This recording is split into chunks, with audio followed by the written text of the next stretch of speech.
Hello everyone, in this video we want to talk about the objects and classes in the programming, which is the main feature of the object-oriented programming.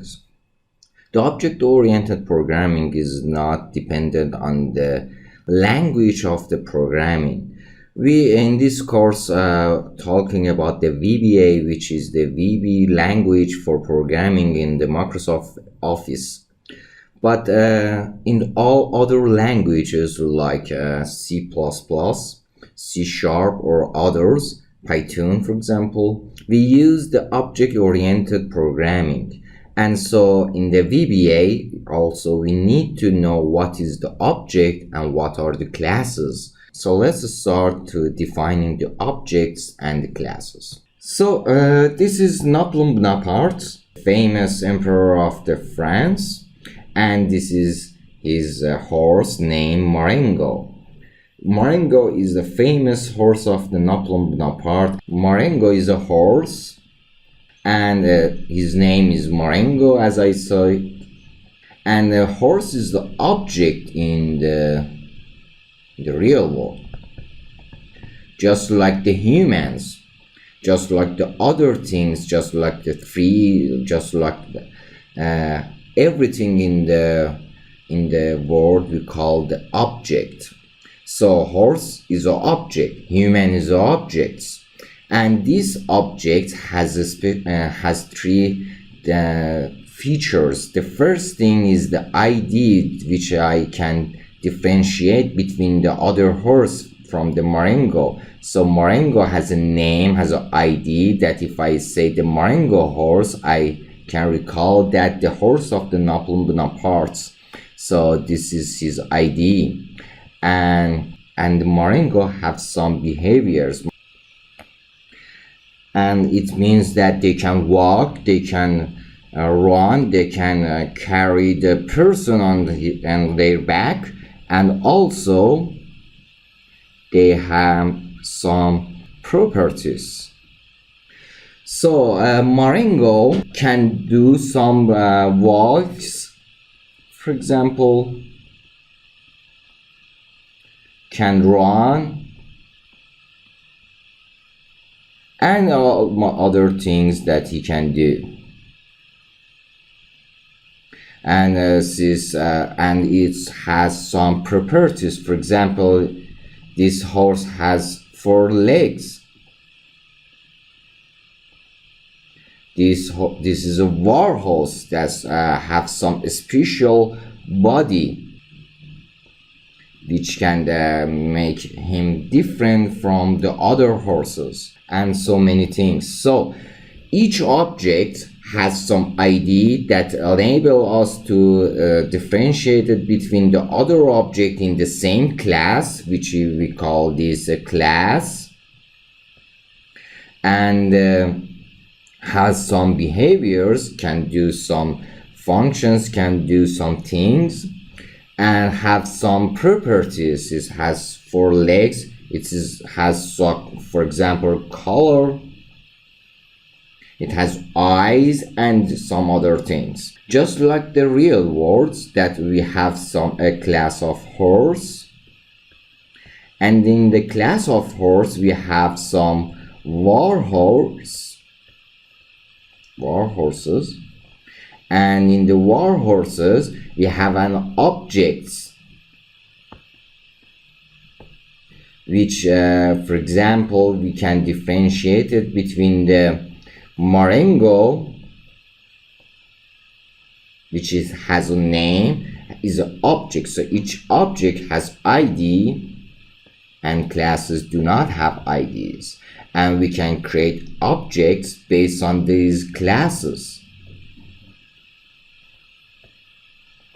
So in the programming world we have some class. Based on these class we can generate objects,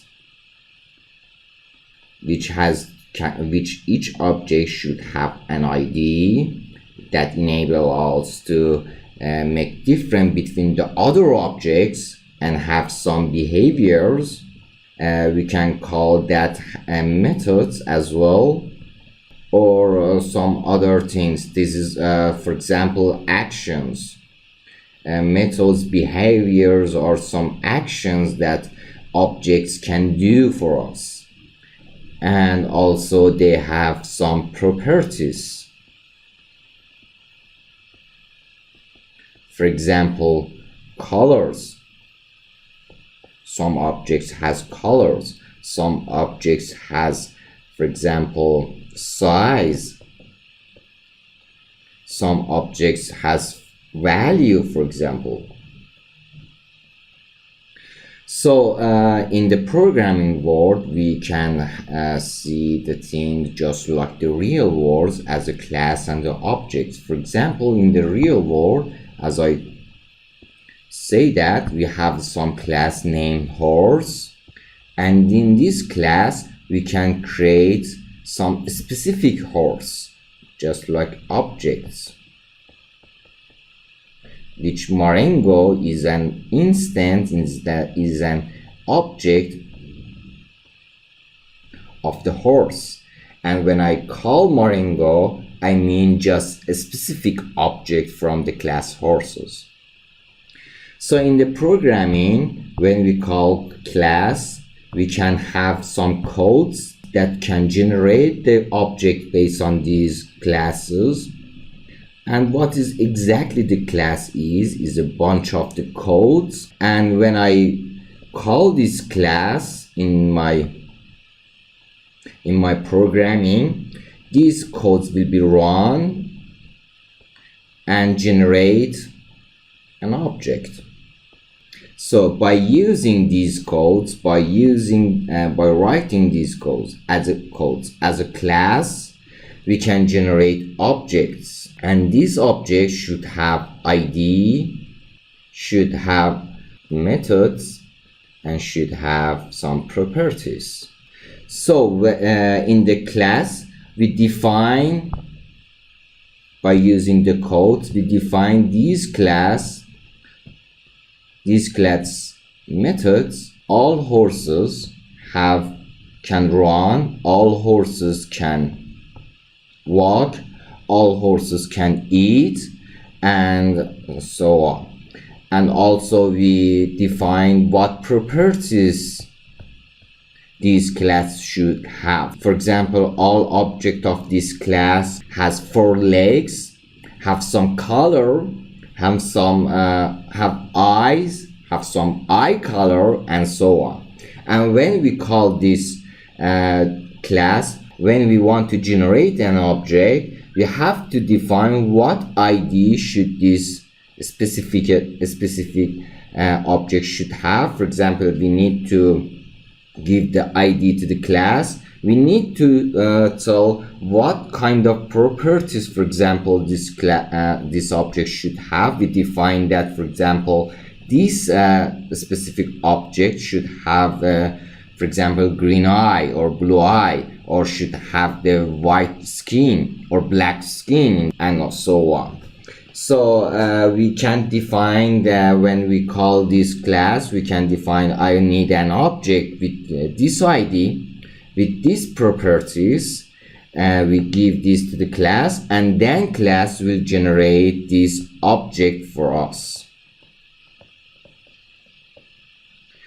And then when this object is generated, then we can make a use of this object. So we use class to generate objects for using them, for make a use of them. So this is all things that you need to know about the class and objects in programming. And this is the basic of the object-oriented programming that which you need to know. So for example, let's go to the VBA. If I open an Excel file, as you start the Excel file, a class of Excel Microsoft Office create an object. For example, if you press this button, blank workbook, an object from the class of Excel Office will be created and name it automatically, name it as a book 1. So whenever you open an Excel file with the name book 1, you just generated an object. This object has some properties. For example, this is a spreadsheet, has some cells, have some, for example, colors right now, and have some tools in it, which are these altogether properties, and can do something for you. For example, if you set the cell's value as a 1, you specify this object has a value 1 in the cell 1, and also this object, book 1 object, can do, for example, I told this object to multiply this value to the 2. So it can do multiplication. The multiplication is the method, is the behavior that this object has.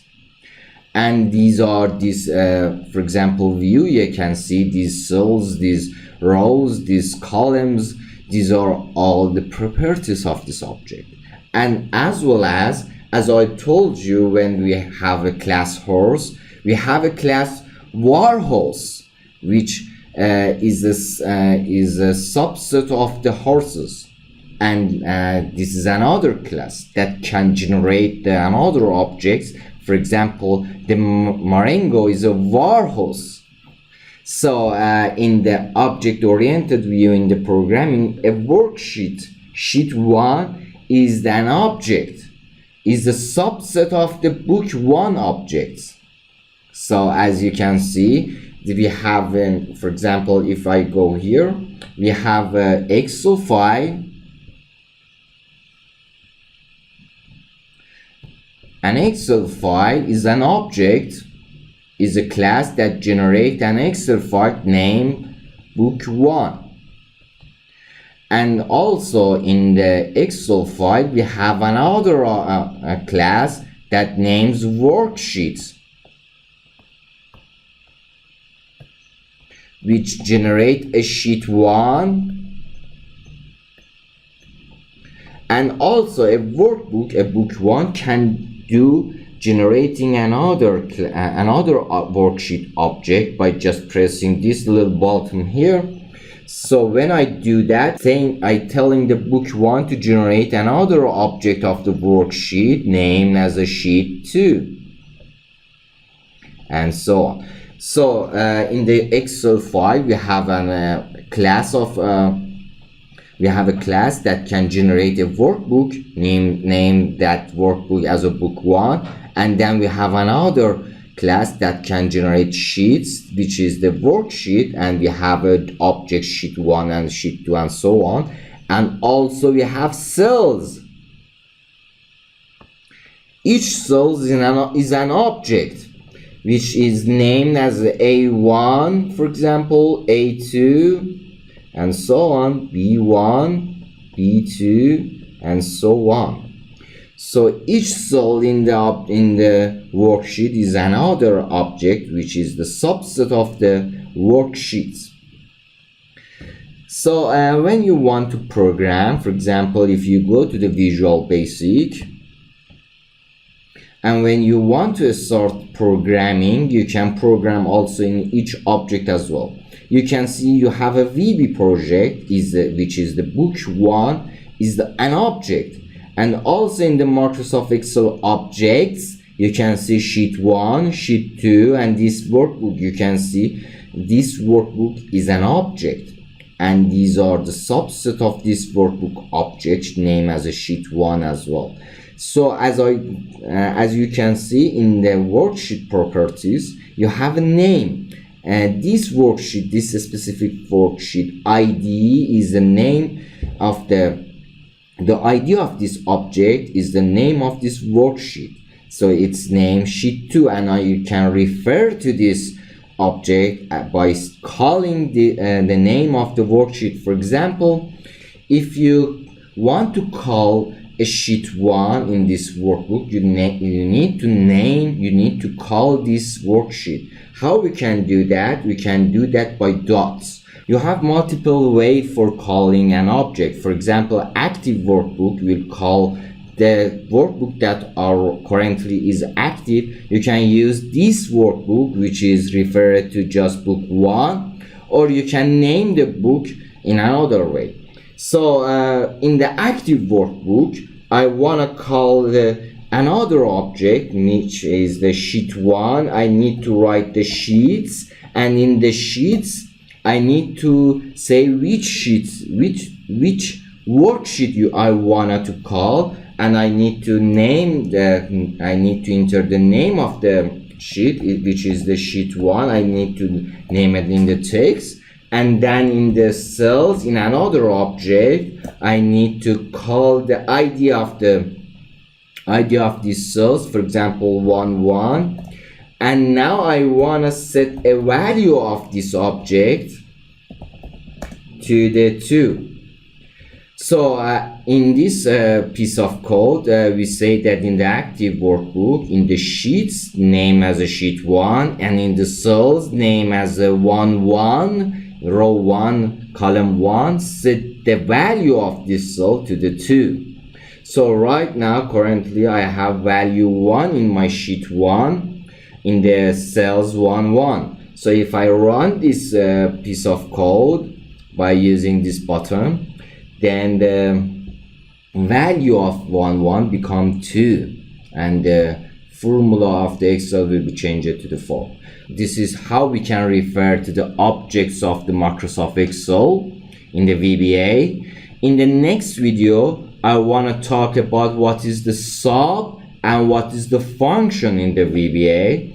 So right now you do not need to care about the code I write it here, and I just show you this as an example. We will talk about exactly what is the sub means, and how we can run and debug, and how we can set the values and clear the values, and for example read the values from the cells in the future video again. So don't worry about this code. I just show you this as an example. And until next video, goodbye. In order to watch more training videos, please subscribe to our YouTube channel, Diako Ltd. And if you want to see our products, please visit our website, diako.co.uk.